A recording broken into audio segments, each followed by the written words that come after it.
It began as a routine televised sit-down, the cameras rolling, lights bright, host ready with a set of questions, and Kim Kardashian poised to respond. But from the very first moments, the atmosphere crackled with tension. The host approached with a tone of curiosity, asking about her latest business ventures, her family, the controversies she's endured. Kim answered politely at first, measured, her voice calm. Yet beneath the calm lay a simmering frustration, or one that would soon escalate. The audience could sense it. This would not be a standard interview. As the interview progressed, the host shifted into more provocative territory, asking about criticisms she had made toward other women, about privilege, and about comments she once made that were widely criticized. Kim's composure began to fray. She responded that many of her remarks had been taken out of context, that she regretted if anything had harmed her reputation, but she bristled when further pressed. Her voice sharpened, her answers grew more curt. A defensive wall was building. The exchange grew more intense. The host followed up, challenging her with clips and quotes, demanding clarification. Kim paused, then fired back.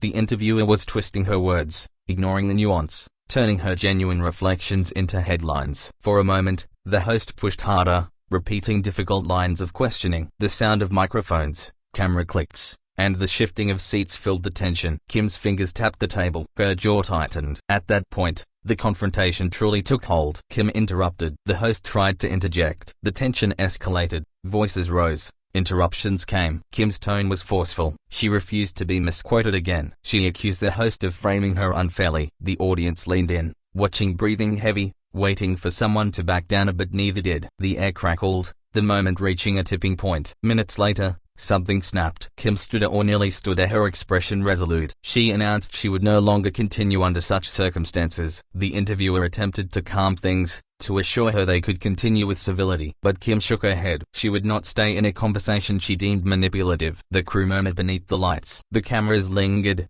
capturing every second of the unraveling. With that, Kim walked over or turned a while, leaving the host and the crew momentarily stunned. The broadcast cut to a commercial break, but the damage was done. Viewers across the country gasped. Social media erupted. Clips spread. Headlines flashed. Kim storms out of ABC interview. In that moment, she had taken control of the narrative by exiting. In the fallout, commentators scrambled to deconstruct what had happened. Was Kim justified in leaving, or had she shown a lack of professionalism? Some defended her reaction. She refused to be badgered and misrepresented. Others criticized her. Interviews require resilience, they said, and she should have stayed the course. The debate widened online. Meanwhile, media outlets rushed to interpret the unspoken parts. What had the host asked off-camera? What tone had been struck behind the scenes? What stopped Kim from continuing? Rumors swirled. Perhaps they crossed a boundary. Perhaps they undermined her integrity too much. Whatever the precise trigger, observers agreed. The moment was extraordinary. Kim's team later issued a statement. They claimed the interview had become hostile, that her words were being weaponized. They said she would be open to future interviews done with fairness, without ambush tactics. The host's network responded, expressing regret that the interview ended prematurely, but defending their line of questions as probing but legitimate. The station vowed they would air a version of the discussion with appropriate context. In the broader sphere, this conflict played into long-standing tensions between celebrity and media. Stars like Kim often navigate the terrain of public scrutiny, with interviews functioning as both platforms and traps. The power dynamic is delicate. Celebrity depends on media exposure, yet that exposure can also feel exploitative. This standoff embodied that struggle. Fans rallied to her side. On social media, many praised her for refusing to be bulldozed, for standing up to what they saw as unfair tactics. Others lamented that she'd missed an opportunity to defend herself in the moment. Articles and opinion pieces multiplied. Some said her exit was a bold assertion of autonomy, others said it signaled she couldn't handle critique. In entertainment spheres, comparisons were drawn. Other celebrities had stormed off interviews before, yet Kim's status made her exit more newsworthy. The moment became a meme. Talk shows replayed clips, dissected her expressions, debated her tone. Even late-night comedians poked fun at the dramatic exit. Over time, the story shifted. New interviews, clarifications, and sound bites softened the edge. Kim later gave additional interviews explaining that she felt blindsided, that certain lines of questioning are simply unfair. She expressed willingness to face tough questions but not twisted ones. The public gradually moved on to the next spectacle. In retrospect, the ABC interview confrontation became part of her legacy, another flashpoint in her long public life. It illustrated how fragile the interview format can be when both sides come in armed. It underscored the challenges celebrities face when navigating media relations in an era of sound bites, social media, and relentless public scrutiny. And yet, the moment remains vivid in memory, the silence after she left, the camera lingering, the host's surprise. It was a real confrontation brought to live television, a burnished reminder that in the clash between interviewer and subject, control is often the prize.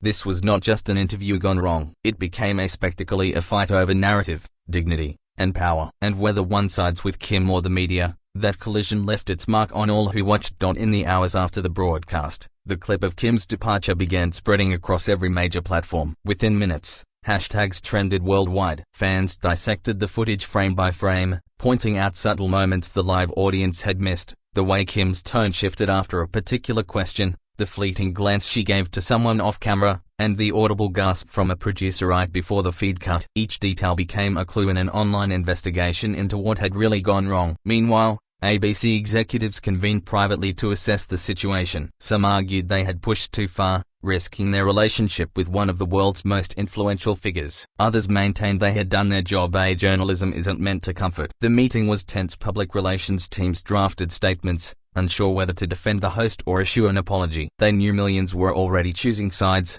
and every word he would be scrutinized. As media pundits debated, insiders leaked additional context. According to one anonymous staff member, the original interview outline had included a controversial segment producers later decided to cut, fearing it was too inflammatory. But on set, the host allegedly returned to that same topic unexpectedly. That unplanned pivot, they claimed, caught Kim off guard and triggered the confrontation. The leak only deepened the mystery and public fascination. Kim herself remained silent for 2 days, a strategic pause that fueled even more speculation. Was she negotiating how to respond, or simply letting the outrage burn itself out? When she finally spoke, it was through a carefully worded social media post. She thanked fans for their support, reaffirmed her respect for journalism, but emphasized that interviews should be spaces for truth, not traps. The message went viral instantly, cementing her position as both defiant and composed. Behind the curtain, her PR team worked tirelessly. They reached out to major outlets, subtly reshaping the story's direction. Instead of Kim loses her cool, headlines began shifting to Kim stands up for herself. The reframing worked. Narratives online evolved from ridicule to respect. Analysts noted how effectively she had transformed a PR disaster into an empowerment statement. Once again, she demonstrated mastery of public image management. Meanwhile, the interviewer faced a storm of criticism. Old clips resurfaced showing similar moments of confrontation with other guests. Commentators accused the host of sensationalism, of provoking emotions for ratings. The network defended their journalists' professionalism, insisting the questions were legitimate. Yet the perception damage lingered. Viewers began questioning whether the program's hard-hitting reputation had crossed into aggression. In a surprising twist, other celebrities began speaking out. Some publicly sided with Kim, describing similar experiences where interviews had turned hostile or manipulative. Others took a more cautious stance, reminding followers that media accountability cuts both ways. The entertainment world split into factions, those defending artistic control, and those advocating for journalistic freedom. It became a cultural debate far larger than one interview. Within weeks, Kim's team leveraged the momentum to promote a new initiative focused on transparency in media representation. She appeared at events discussing how fame often comes with distortion, how truth is edited to fit sound bites. The irony wasn't lost on anyone. The very confrontation that had sparked backlash now served as the foundation of her next campaign. Her critics may have underestimated her ability to transform controversy into opportunity. The ABC network attempted damage control by releasing an edited version of the interview. It included a brief introduction explaining the context and a segment where producers discussed editorial standards. Yet audiences immediately noticed what was missing: the raw tension, the energy that had made the unedited clip viral. Viewers preferred the authenticity of the chaos over the sanitized revision. In trying to fix the narrative, the network only drew more attention to its mishandling. As months passed, the incident entered pop culture lore. Late-night hosts continued to joke about it, but analysts began revisiting it as a case study in modern media dynamics. University courses in communications even cited the moment as an example of power negotiation between celebrity and journalist. The event's meaning had evolved from gossip to cultural commentary, from scandal to symbol. Inside Kim's inner circle, the episode was treated as a turning point. Friends said she had grown more cautious, more selective with interviews. She insisted on vetting questions beforehand and sometimes brought her own camera crew to record raw footage, a safeguard against misrepresentation. Those who knew her well said she no longer viewed the press as a partner but as a stage she could control from the sidelines. The interviewer, on the other hand, reportedly took a hiatus from public appearances. After weeks of online backlash and internal tension, they returned months later with a renewed commitment to transparency and empathy. The experience had shaken them, revealing the fine line between challenging questions and perceived hostility. In subsequent interviews, their tone was noticeably softer, though still firm. Audiences, too, had changed. Viewers grew more skeptical of edited media clips, more aware of manipulation. They began demanding full, uncut versions of interviews. Networks adapted, releasing behind-the-scenes footage or transcripts to rebuild trust. The confrontation had unintentionally sparked a broader conversation about ethics in broadcasting, a legacy few could have predicted from such a volatile moment. Kim's brand ultimately thrived. Her company saw no decline in sales. If anything, her name dominated headlines for weeks. Every mention reinforced her visibility. Her ability to weather and repurpose controversy once again proved why she remained a central figure in global celebrity culture. She turned confrontation into narrative control, something few could master. Even now, long after the cameras stopped trolling, the footage of her walking off remains etched in digital history. It is replayed, analyzed, and quoted as a defining moment in media relations. Whether seen as rebellion or resilience, it encapsulates the fragile tension between authenticity and image, truth and perception, celebrity and control. And as viewers scroll through the endless feeds, one thing is clear: Kim Kardashian didn't just leave an interview, she rewrote the rule book for what it means to face the media on her own terms. As time went on, the storm began to settle, but the echoes of that night lingered across the entertainment world. For Kim, the incident became a quiet reminder of how easily a moment could be magnified into a movement. She reflected publicly on how media narratives often reduce people to symbols or heroes or villains, with little room for humanity. During one podcast appearance, she spoke softly but firmly, explaining that walking away wasn't an act of anger but of peace. "Sometimes," she said,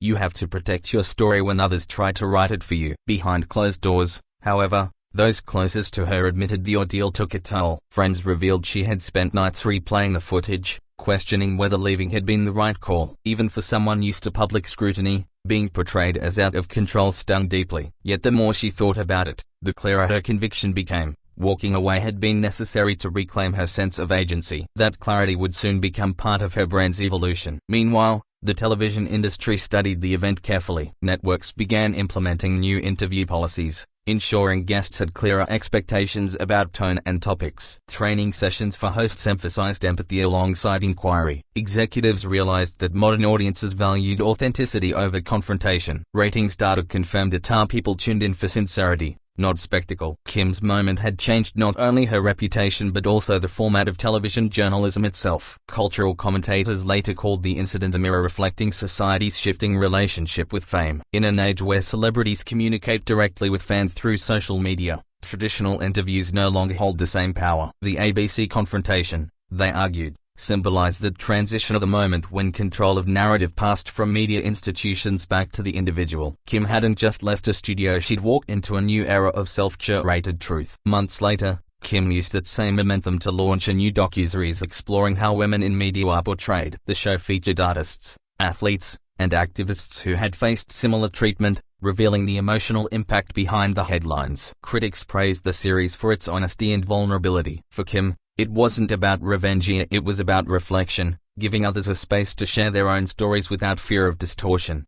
Her relationship with the press slowly rebuilt itself. While she still avoided certain programs, she began granting exclusive interviews to journalists she trusted. In those settings, she appeared more grounded and introspective, her tone calmer, her answers more deliberate. Audiences noticed the difference. Gone was the defensive energy, replaced by a quiet strength born from experience. It became evident that the confrontation had not broken her, it had refined her. The interviewer, too, found a kind of redemption. Months later, they released a memoir addressing the incident. In it, they admitted to crossing an invisible line that died, fueled by pressure to produce viral content. They described feeling regret when Kim walked out, realizing that the human connection had been lost in pursuit of headlines. The admission was unexpected, even moving, and earned them a wave of respect. In a strange way, the clash had humanized both sides. As years passed, the clip of that fiery exchange continued to resurface every so often on anniversaries, in documentaries, in compilation videos about TV's most shocking moments. But with each replay, the tone of commentary shifted. What was once gossip became history, What was once scandal turned into a symbol of transformation. The audience that had once laughed now looked back with understanding. The confrontation had matured along with the culture that consumed it. Even today, those who followed the story remember the moment not for chaos but for courage. It stands as a reminder that walking away isn't weakness, it can be strength. Kim's decision to end the interview on her own terms inspired countless viewers to set boundaries in their own lives. In online forums, fans often quote her that day, "I don't owe you a story that isn't mine." That line, real or paraphrased, became iconic, a declaration of self-respect in a world obsessed with exposure. Ultimately, the night Kim Kardashian was kicked off an ABC News interview didn't mark a fire, it marked a shift. It redefined how celebrities confront unfair narratives and how audiences interpret authenticity. What began as a heated confrontation ended as a cultural milestone, echoing long after the cameras shut off. It proved that sometimes, the most powerful statement isn't what's said under the spotlight but the silence that follows when someone walks away from it.